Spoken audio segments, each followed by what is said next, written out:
Bonsoir amis téléspectateurs d'Afrique Sport TV, bienvenue dans cet espace tactique. Nous allons parler de tactique entre le match qui va opposer le Sénégal à l'Équateur, comptant pour la troisième journée de cette Coupe du Monde Qatar 2022. Mais avant cela, nous allons parler de l'enjeu de cette rencontre et je suis avec le grand technicien, le coach Moussa Camara. Bonsoir coach. Bonsoir Mohamed, bonsoir aux amis téléspectateurs d'Afrique Sport TV. Voilà. Coach, le Sénégal a joué ces deux rencontres avec les Pays-Bas et le Qatar. Une victoire et une défaite dans cette rencontre. Et le Sénégal qui devrait affronter l'Équateur pour le compte de cette troisième journée de cette compétition. Déjà, on peut parler de l'enjeu de cette rencontre face à l'Équateur. Oui, c'est un match à qualification, tout le monde le sait. Le Sénégal est troisième de sa poule. Derrière l'Équateur, notre adversaire du jour, il faudra impérativement une victoire. Parce que, comme je l'ai dit, notre adversaire en a déjà 4 des points. Nous en avons 3 et les Pays-Bas, qui nous avaient battus lors du match d'ouverture de cette poule, a déjà 4 points et qui rencontrera l'adversaire le plus faible, entre guillemets, même si je peux me le permettre, les pays organisateurs, le Qatar qui est déjà éliminé. Donc supposons que les Pays-Bas auront au minimum 1 point là-bas. Donc ils sont d'ores et déjà qualifiés. Il sera un ticket à valider entre le Sénégal et l'Équateur. Maintenant, il faudra impérativement avoir les 3 points pour assurer notre qualification. Bon, c'est le même cas de figure qu'en 2018, lors de la précédente édition, où nous avions rencontré lors du dernier match une équipe sud-américaine aussi. La Colombie, et qui portait aussi le maillot jaune comme l'Équateur. Oui. Bon, malheureusement, on avait perdu 1-0 sur une tête de Yerimina. Et le Sénégal, donc, qui a joué ces 2 premiers matchs de cette compétition avec 2 systèmes différents. Donc, on va parler un peu de tactique. Déjà, avec face aux Pays-Bas, le Sénégal a enregistré une défaite. Face au Qatar, une victoire. Sur le plan tactique, qui a été le meilleur système que le sélectionneur Aliou Cissé a mis en place pour cette équipe sénégalaise? Bon, je ne dirais pas meilleur système parce que c'est 2 adversaires différents, 2 profils différents.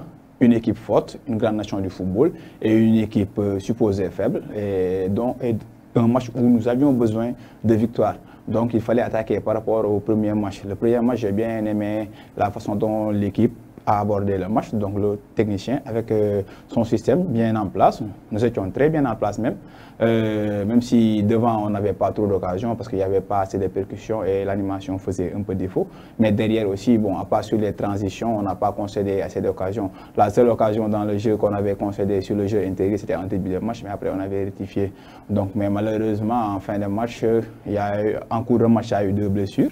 Celle d'Abdou Diallo, de Kouyaté. Avec Kouyaté, on a perdu des kilomètres à parcourir parce que c'est un marathonien. Avec l'entrée de Papa Gueye, on avait gagné en tenue de ballon. Mais c'est un joueur qui ne court pas, beaucoup qui est un peu lent et ça s'est ressenti sur le but. Et malheureusement, on avait perdu en fin de match 2 buts à 0 par rapport à l'Équateur. C'était un match où on devait impérativement gagner pour... Face au Qatar, justement. Le système avait changé. L'entraîneur a opté avec un 4-4-2 avec 2 attaquants de pointe. On a gagné 2 buts à 0, même si aussi on a pêché offensivement dans le jeu, dans l'animation. Mais bon, on peut dire que les choix étaient gagnants parce que les 2 attaquants de pointe ont marqué. Et que peut-on ajouter d'autre sur l'équipe d'Équateur pour que les internautes puissent comprendre un peu le dispositif de cette équipe, mais aussi en termes de statistiques, leur performance? Bon, moi-même, vous savez, c'est une équipe non seulement qui ne prend pas de but, parce que si je ne me trompe pas, sur les 8 derniers matchs, ils n'ont concédé qu'un seul but. C'était le match d'hier contre les Pays-Bas. Et si vous prenez les 15 derniers matchs, ils n'ont eu qu'une seule défaite. Et sur ces 15 derniers matchs, ils ont eu à rencontrer le Brésil. Ils ont fait 1-1. Ils ont eu à rencontrer l'Argentine. Ils ont fait 1-1. Ils ont rencontré le Mexique. Ils ont gagné 3-1.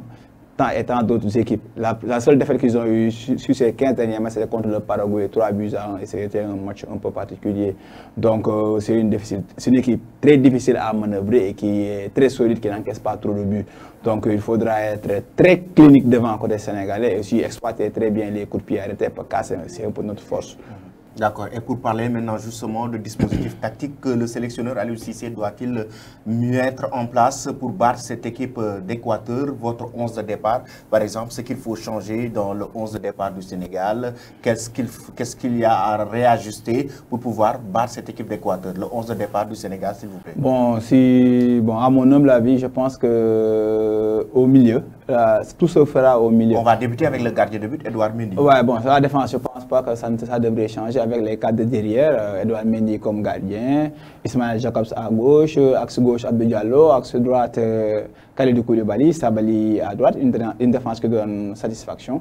Bon, après la blessure de Abdou Diallo, après il y a eu un peu, et à la blessure d'Ismaël Jacob, il y a eu l'entrée de Abdou Cissé, il y a eu un peu de flottement, c'est normal aussi. Bon, il est rentré en cours de match sur un match qui allait 100 à l'heure, donc c'était un peu difficile pour lui, mais c'est une défense qui donne satisfaction.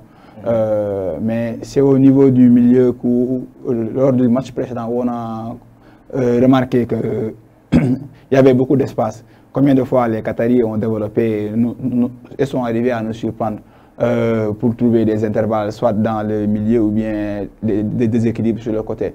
Mais malheureusement pour eux, ils n'attaquaient pas en nombre. Ils craignaient par exemple la profondeur derrière sur les phases de transition. Donc si j'étais le coach sur ce match, j'allais mettre un milieu à 3, soit Pathé 6 en pointe basse et devant la défense et Gana Gueye et un troisième, soit pas Matar Sarr parce que c'est beaucoup plus un animateur, ou bien Nampalys Mendy, ou bien même amener Crépin sur le côté, parce que nous devons attaquer, amener Crépin pour comme un troisième militaire. D'accord, ça veut dire que ce sera Pathé 6, Gana Gueye et Crépin. Et un troisième, soit Crépin, pas Matar Sarr ou Nampalys, amener Ismaël Sarr sur un côté, l'autre côté Iliman Ndiaye. Donc nous avons besoin de marquer, mais aussi il y aura une densité au milieu de terrain, parce que c'est ce dont nous avons besoin. Et le Sénégal maîtrise bien ce système, surtout face au... Déjà, dès l'entame, c'est un système 4-3-3. 4-3-3, c'est le système de prédilection du coach, c'est un système que les joueurs maîtrisent bien et que nous défendons très bien avec ce système. Nous l'avons vu face au gros, face à la Pologne lors du mondial précédent, face même à cette Colombie. Le Sénégal avait dominé tout le match, avait maîtrisé le match. On a pris un but sur le coup de pied arrêté. On l'a vu face à la Hollande aussi. Nous étions très bien en place. Et il manque juste à parfaire notre animation. Ouais. Donc je suis beaucoup plus fan pour ce système. Il y aura une très bonne densité au milieu de terrain et on considérera peu d'espace au milieu et le pressing sera beaucoup plus coordonné. Par rapport à quand on a... en attaque, il y aura... Iliman Ndiaye, vous avez mis sur sa titularisation. Iliman Ndiaye, Ismaël Sarr à gauche, Iliman Ndiaye à droite et Boulaye Dia en pointe. Mais lors du dernier match, quand nous avons joué avec deux attaquants de pointe. Famara Diédhiou et Boulaye Dia. Et quand nous allions en pressing, il y avait tout le temps de l'espace au milieu de terrain entre Gana Gueye et Nampalys Mendy. Et il devait couvrir beaucoup d'espace pour deux joueurs. Donc raison pour laquelle, par moment, il y avait beaucoup d'espace et les Qataris parvenaient à sortir lorsqu'on les pressait. Et avec cette équipe équatorienne là, il faudrait éviter de céder ces espaces-là. Parce que, comme je l'ai dit, il y a un Estupiñán qui arrive lancé qui est extrêmement fort.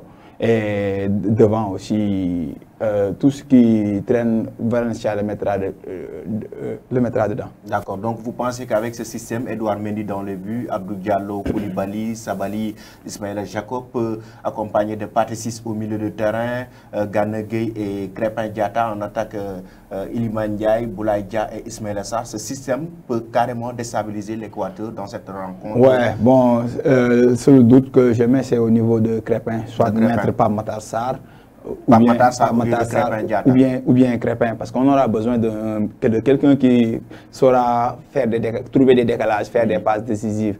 Donc nous avons besoin de victoire, donc il faudra impérativement éliminer un des deux entre Nampalys et Gana Gueye. Et Gana est dans son élément. Et surtout ces genres de matchs, il récupère beaucoup de ballons, Arcel récupère et se projette très bien. C'est lui qui se projette mieux que par rapport à Nampalys Mendy. Et c'est lui qui a beaucoup plus joué depuis le début de la saison. Donc il a du rythme par rapport à Nampalys. Raison pour laquelle je préfère qu'on mette Nampalys derrière. Et bon, Pathé 6, il s'est sécurisé. Il a de la taille et il s'est donné un tempo au jeu aussi. Raison pour laquelle je préfère qu'on le mette en sentinelle et laisser Gana comme aboyeur, relayeur et trouver un autre milieu qui pourra... Pas Matar Sarr ou bien Crépin. Crépin, c'est un milieu de formation et quand il avait joué en équipe nationale en milieu aussi, bon, il n'avait pas trop déçu. Et même quand il joue sur le côté, il a tendance à répliquer dans relax pour essayer de jouer. Donc, ce sont ses vieilles habitudes. C'est un militaire de formation. Après, il est son poste de prédilection, c'est sur le côté gauche. C'est derrière l'attaquant ou bien sur le côté gauche pour qu'il puisse repiquer. Bon, Ismaïla Sarr aussi, bon, lors du premier match, il avait donné satisfaction sur le côté gauche parce que même s'il n'a pas été très décisif, mais il avait fait beaucoup de mal à cette défense, notamment à Adelaide. Donc pourquoi pas lui laisser un peu de chance et après, en cours de match, intervertir les positions et pourquoi pas de système, changer de système.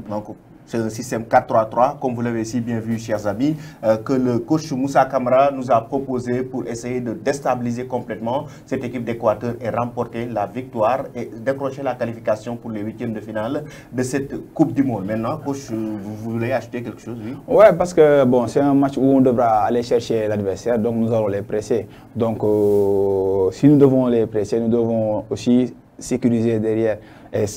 C'est avec un milieu à 3 que nous défendons mieux, nous pressons mieux, que nous sommes beaucoup mieux organisés. Comme je l'avais souligné, le match contre le Pays-Bas l'a montré et tant d'autres matchs contre de grosses équipes.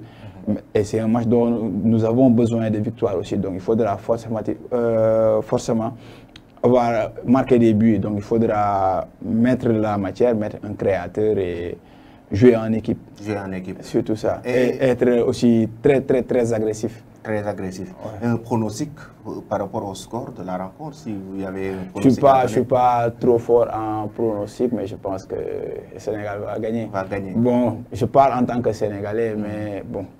Et j'espère qu'on gagnera.